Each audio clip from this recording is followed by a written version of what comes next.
Бърз отговор на въпросчето. Всяко тесте Таро за мен говори на различен диалект. Това тук говори книжовно и се опитва да казва нещата право, без да ги замазва. Това тук е като падащ лист в ламарина. Това е като селянин, който много иска да ти помогне, обаче по някой път е изключително груб. Това тесте, освен всичко останало, се занимава и с друго, от което аз грам не разбирам, добре, че си имаме истински специалист в канала. Това тесте е нежно. Нежно до момента, в който аз лекичко почвам да се дразня, че не ми дава информацията достатъчно пряко и веднага се обръщам към второ тесте.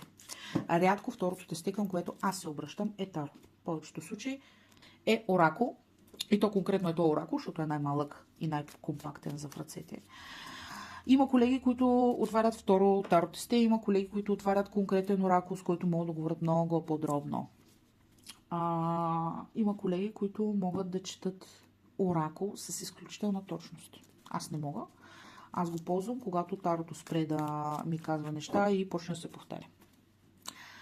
Как избираме тестетата? Понякога според това какво носим в чантата си, защото голяма част от нас постоянно носят поне едно тесте в чантата си. Понякога според това с кое точно съжалявам, с кое точно предтеча Бог или енергия работим в момента и на кого е посветено ултара ни. Гарантирам, че ако аз реша, че Афродита в момента ми е на сърце, това е тестето за нея.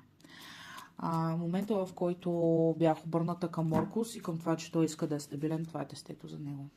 Момента, в който не знам какво точно се случва на моя ултар, защото моя ултар много рядко е посветен на някой конкретно. Нали? Важно за ултара. Чистичък, спретнатичък, изпълнен с неща, които символизират и водят към статуса на ума и енергията, която търсиш. Ако ще го посвещаш на нещо конкретно или на някой конкретно, виждаш в интернет, в дебелите книги, в това, което усещат душичката ти, какво харесва тази личност, събирателна и го джаскаш там. Препоръчвам по-добре да направиш една рисунка на божеството, която да закачиш там еднолично и може да изглежда безумно, отколкото да си купиш нещо китайско и готино. Повечето божества, повечето предтечи, повечето събирателни образи предпочитат енергия, свързана с история. Затварям клипчето и те насърчавам, ако имаш още въпроси, да питаш.